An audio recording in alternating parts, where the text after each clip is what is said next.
Good morning and welcome. And it is the first program which we are doing. And as I have mentioned to you somewhere, we are actually planning to have at least one small topics picked up every week and go ahead every Saturday same time. Just see what we speak and what we actually mean. There will be a lot of difference between what the words which you use and what is the communication which you want to communicate to the next your colleague or your husband or your relatives or children or subordinates, whoever is that. Many times the language becomes inadequate for you to communicate. So we mean something or we say something and we communicate and the receiver understands something in a different way. So there are a lot of hindrances or modulations or deviations which takes place between this. So that is where our communication has got a lot of importance. You are welcome to ask me a question whenever there is a clarification or you want to add any other points. I'm okay to do that. Non-violent communication, the input I have taken it from a book by Marshall Rosenberg. He's a psychologist in USA, and 1960s actually he has written the book, but we came to know about. So this is the trainer background, and this is something which I am trying to achieve. We wanted to understand what is this violence or violent communication. If anybody has got a quick idea, please tell me what is this violent communication. You can also look at the PPT, which are the key words in the violent communications, starting from a moralistic judgment, evaluation, criticism, demands, coercion, labels of right or wrong.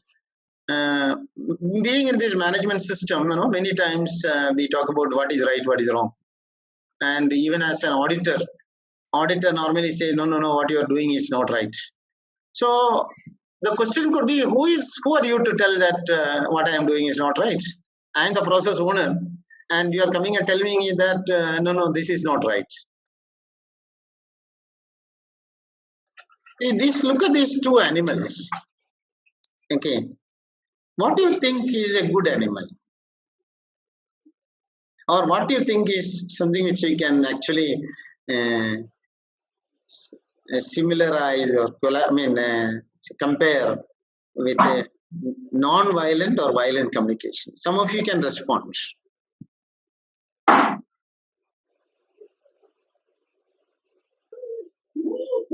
Muthu. Yeah, so wolf is basically the violent one, and giraffe is the non-violent, and also gives because of its height, it can actually look at a larger picture. Bigger picture. Very good point. See, by looking at a jackal or a fox or whatever you call it, you never go there and pat him or make love to him. Okay, you run off.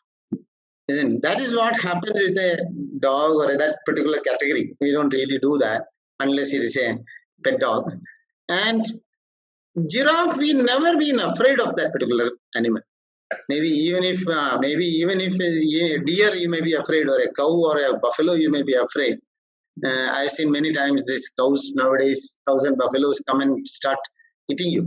Okay, but you never see any of this violence on this particular animal, and it tries to create that peaceful feel when you look at it, and when you see the way in which it walks, maybe the speed at which it walks, it doesn't even run actually. It cannot run because of the height. But this is something which you should have it in your mind when you're talking about a violent or a non-violent communication. Just look at jackal and what are the various characteristics of this. Defensive, dualistic. Dualistic means right or wrong or good or bad, decide this way, that way. Guilt, shame and anger. External jackal. He's an external person. He's not a part of your home or a part of your body. See others as an enemy or a competitor. Anybody it looks at it, even I don't know, even a bigger animals run off from them. because it is not only the strength of this animal, it is the crookedness of the feelings this animal has got. But when you look at giraffe, connecting and understanding, I think, is a basic characteristics of an NVC. Focus on feelings and needs. What is the feeling? Why this particular person is coming and crying or coming and talking to me? Why this fellow coming and asking me for food? Because I'm sure those two youngsters with a lot of good health cannot be begging. It was not a begging. But that feeling and needs have to be understood so that you will be compassionate to that person. Equality and mutuality. All are equal. Mutual means the helping nature. You have to help others, he has to help him. Because even for eating food, giraffe needs the food to be given at a much higher level. If the food is lying on the ground, like many of the elderly men who cannot bend down, this animal also cannot do that. So he surely needs the mutual help to take even the daily food which he is supposed to get. An integral holistic outlook, I think Muthu has said that at a much highest level it see from the top and it is doesn't see on the ground. So it looks at many things at a time. Like I think we always say that that global approach or the compassion and joy. Coming again. I just said macro level approach. Macro level approach or global. Yeah, correct. Thank you. See others as a wholesome human. It always think that anybody who goes to this animal is not there. I mean, he or she is not coming to kill him, and he supports. It always look at somebody as somebody who is good at. So this is a pictorial view you should have in your mind when you're talking about a non-violent approach. Okay, now we are going to focus on how the NVCs needs to be understood and what is the process of implementation of that. Okay, and we will have a break in maybe another 5 minutes time. And look at this: violent communication disconnected from our compassionate core. It doesn't. I mean, you think why this fellow is talking like that? Disconnected. He normally doesn't talk like this. He's quite compassionate, but he is now talking about like this. Maybe early morning, or you disturb somebody on the sleep, and he will start talking in the phone. I'm sure many of you understand that. Oh, this man is just woken up from their sleep, isn't it? That disconnect will be felt by the listener. Disconnect from the compassionate core. One may tend to use violent communication that disrupt the relationship. It actually is going to come in your way of your relationship. There is no doubt about that. So that is why even in the first CPPT, I told you this should improve your personal, family, business, or your professional relationship, right? Okay, keep that in your mind as your objective. And whatever improvement what you're doing, whatever action you're totally taking, moving from a violent situation to a non-violent. Violent situation doesn't think that there is a big fight. Fight is an extreme case where the giraffe gets killed. But you should never reach that level for violent communication. Even husband and wife, most of the time, or at least 88% of the time, you will see violent communication. Or it may be because of preempting that, oh, this girl will listen to anything, or this person will always like this. So that type of feel. Okay, so it disrupts the relationship. You'll always think that, okay, I am with her for so many years, but still you don't have the trust in me. That type of feeling will come. That is what is disrupting the communication or relationship. Violent communication is human. The human nature itself is now changing. Human and can connect themselves to the compassionate nature. Ultimately, people say that a person born in the childhood, you normally have a compassionate nature and relate with others with care and concern. So we try to respect others. We try to always relate with them. And what is the type of person he is? What is the type of needs he has got? What is the type of feelings he has got? Understanding the other person and creating a situation where the connect happens. Connect between them actually happens. It should be, somebody should feel that, oh, yeah, this person is talking to me. Or you should always feel happy to talk to them.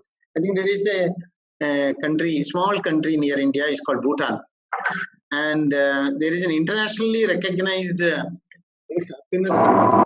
In the happiness index, they say they are one of the best in the world. Yes. So many people would have read that. And recently, I also read another media news that the Prime Minister is actually a doctor, and he spent 50% of the time in the hospital treating the patients, as well as even doing surgery also in one day in a week. He does the surgery also. So he is a person who is actually monitoring every week a particular area, feedback from a particular area of that country. He will look at it in detail and see how happy they are. And if there is unhappiness, if there is any maybe violence, or if there is any area of concern, he personally addressed that particular situation. He says this is one of my major agenda every week. Okay. So somewhere you have to be consciously and definitely look at the non-violent communication as a part of the improvement of your personality. Okay. I think this also evolves from the way you have been brought up in your childhood. Yes, surely. Yes. Because as you're right. Correct, Sagar. A lot of people, when you try to go back to their childhood background, we find that they had a very disturbed family life. Their parents were not in terms. All this psychologically affects the growth of a person, which leads to all this violent communication or violent behavior.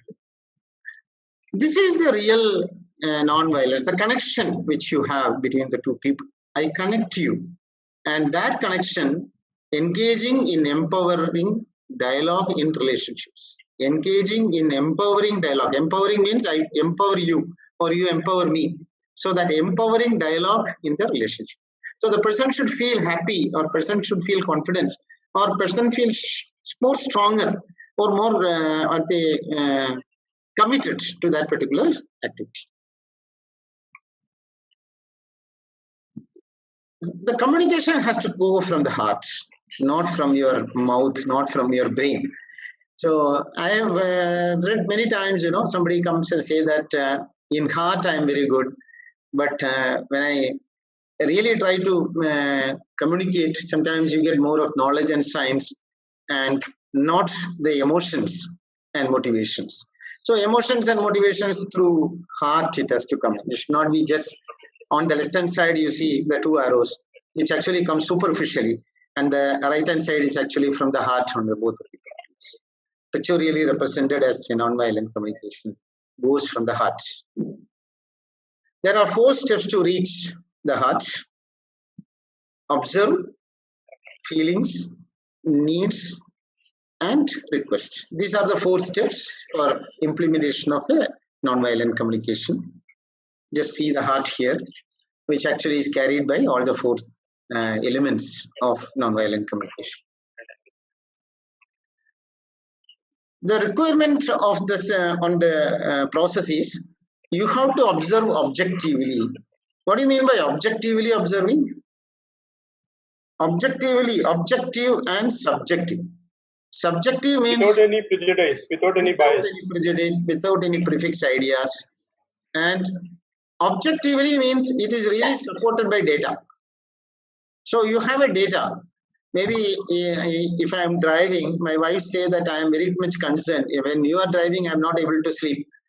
Okay. So that means that she is using maybe the many times when you see, I can always say that it is objective, subjective, but she say that you see how many accidents you have taken or how many times you sudden brake the vehicle.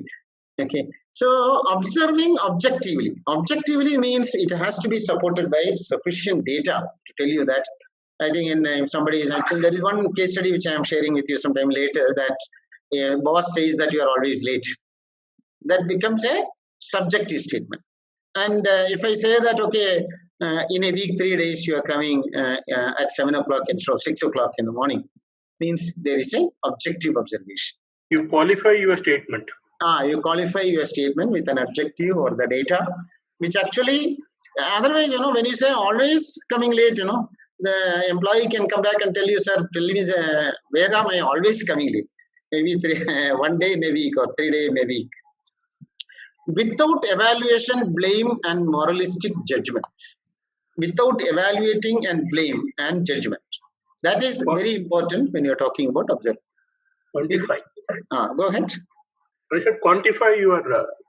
Quantify it and don't get into a judgment. So don't get into a saying that, okay, you are always coming late because you are very lazy. Okay.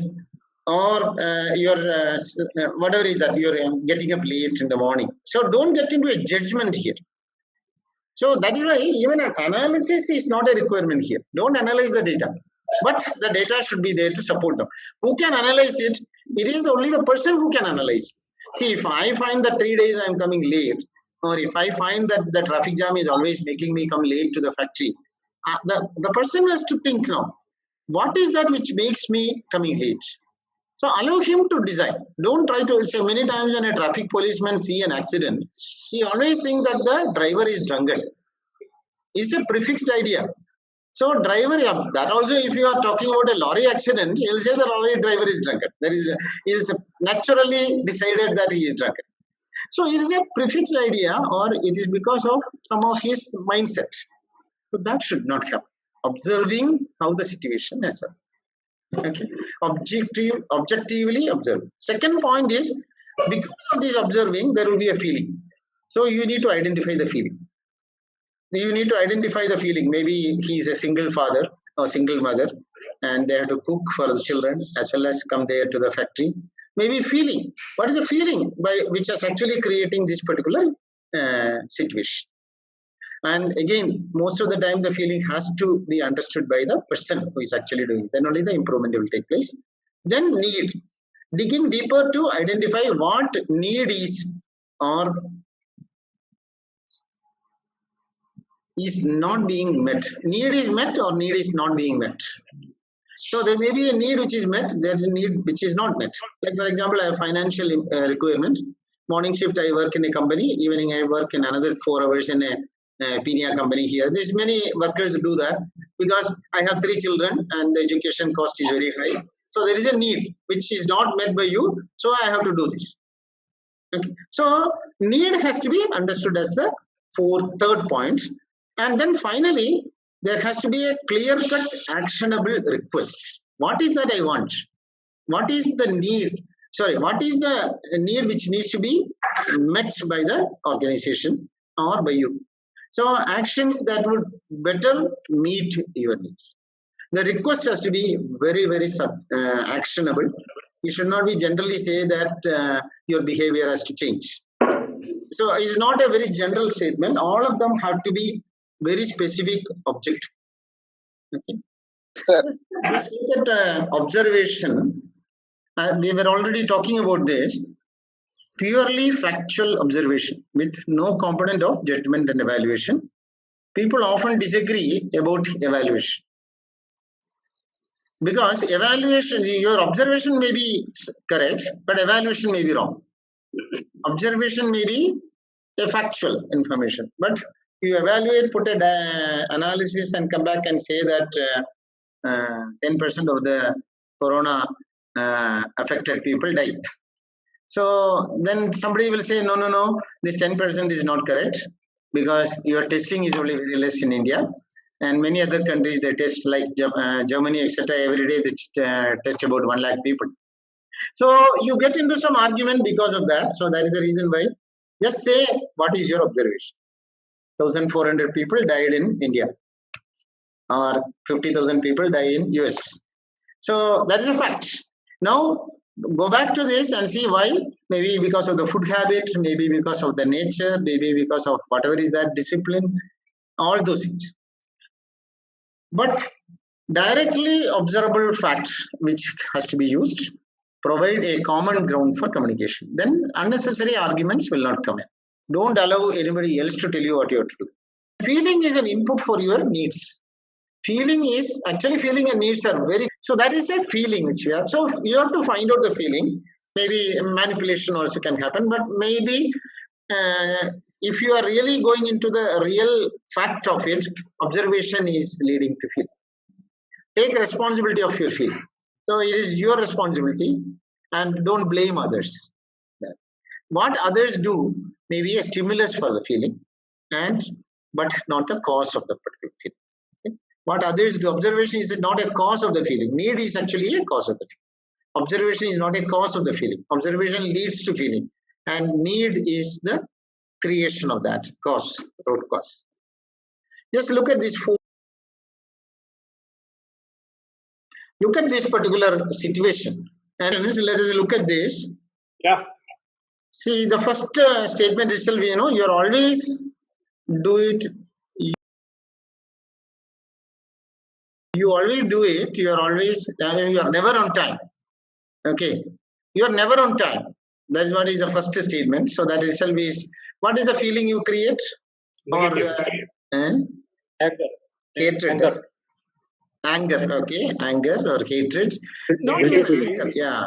So why this fellow is talking like this? Maybe whenever we need you, you're not there, and we cannot even trace you because you don't pick up the call, or when you see the hospital number, your phone is off. I'm very disappointed. Maybe he's expressing his feeling that I am very disappointed. Okay. And that is a boss feeling, and your feeling may be different. Your feeling maybe you are angry, or you are let down, or maybe the next situation actually will give you slightly more information. If this persists, I'm getting into I'm going to take action against you. So I'm going to take an action against you. Okay. So, and you're also saying that I don't want to further do anything. I don't want further to do anything. Maybe get lost and don't give me excuses. Just leave the room. Okay. So this is something which actually you feel that I have nobody to support. I've been left without any help. Nobody to help you. But the same thing, if you go to this situation, I have observed that last 1 week you have been coming half an hour late after your shift starts. So that is where the observation is very clear. Half an hour late you are coming every day after the shift starting. 6:30 is the shift, 7 o'clock it happens. And I feel agitated. See, there's a feeling. So if I am the boss, I'm sharing my feeling that I feel agitated when you don't come on time. And there are multiple feelings here. It is not one feeling. You know that we have just 3 staff. So my concern, what is my concern? 3 staffs in the shift and the ward is full. Whether as a hospital, are we able to provide the service to the patient? Or customer may be unhappy, or customer may be leave the organization. So I am concerned about that. So that is another feeling. I need your cooperation. So need is very clearly written here. Feelings and then need. My feeling is I just get irritated when you are not there, or agitated when you are not coming. And I am also concerned, I fear that my patient may not get the service because number of people available is low. And would you be willing to discuss? That is where you look at the 4th situation where I am requesting now. I am requesting that would you be willing to discuss this with me? So can we have an understanding? Can we have a discussion? And he says that, oh yes, could we meet 15 minutes from now? I have something urgent to attend to. You have to quickly respond. You don't get a feeling that let me think it over, what is the process, and come back to you. Let me analyze the root cause and come back to you. There is no time for that. Okay. So you have to work on this on a parallel basis. That is a skill which has to be developed by practicing these 4 processes. Unless you practice it, it may not get perfect.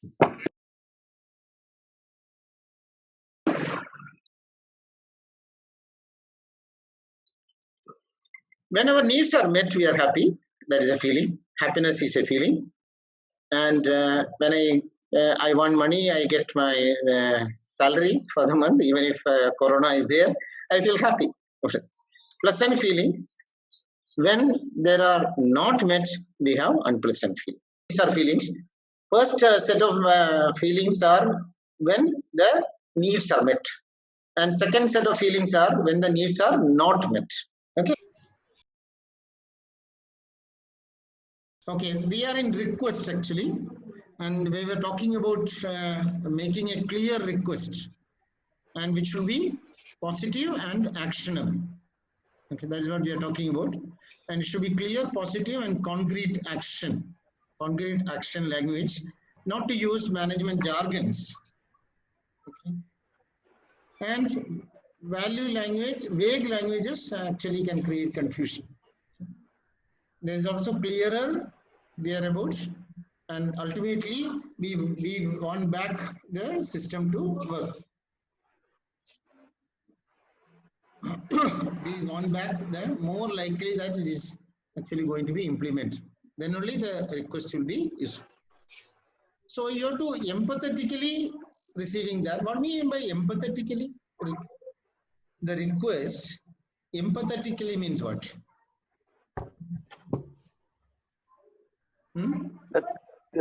Requesting from the point of view of other persons. Yes, very good. Empathy of the person, how he can implement. If you are requesting something to somebody, you should surely know that he is able to implement it, right? So when you are saying that, okay, the traffic is taking 2 hours time, so he has to start from home at 4 o'clock in the morning and reach the shift at 6 o'clock. So look at the difficulties he is going to face for coming to the shift. And listening to, as a macro level, you listen and then see that the request is physically implementable. And then ultimately you look at the situation has to be fixed. If there is a problem, the situation has to be fixed. Like in the particular case study which we have talked about, he says that he is coming half an hour late every day. So you want to ensure that he is available in the morning, and also he is able to join the team, and he is able to provide the service or support to the patients. So that is a problem here facing. So that problem has to be fixed, not to blame somebody that because you came late, the particular patient could not be given the injection. So instead of that, looking at the fixing of the problem. So yes, stating a request clearly is a 4-part process. So look at the observation, what you already have analyzed. Identify the feeling, go back to the feeling and see what is the feeling. What is the feeling of the person who is receiving this particular observation? Like I think the case of the boss saying that you are always late. So what is the feeling he is going to get? And explain the reason for the feeling, why he is having this particular feeling. So he may be feeling that I may lose my job, and by which my family maintenance may be an issue. So his need is that he has to get the weekly salary or a monthly salary. And finally, state the request. What type of request? Maybe it could be that 15 minutes talk, what he has suggested, should ultimately lead to the request for change, either from the employee or, and also from the manager. Look at this example. This is a summary example. You are a nurse and you act over smart. So ungrateful. Over smart and ungrateful is the statement by the boss. So I am a nurse. I have a life, and I can recall several specific times where the feeling of gratefulness was there. So observation is, even though the statement says ungrateful, the observation says that there are a lot of gratefulness in the nurse's mind.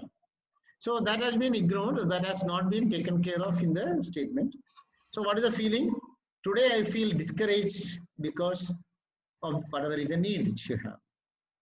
And what I need, clarity about how to live my life in a way that is authentic, and try to live a life in a way that is authentic. The request is, it is not that I am ungrateful, that's my system, that's my system needs something that is not getting.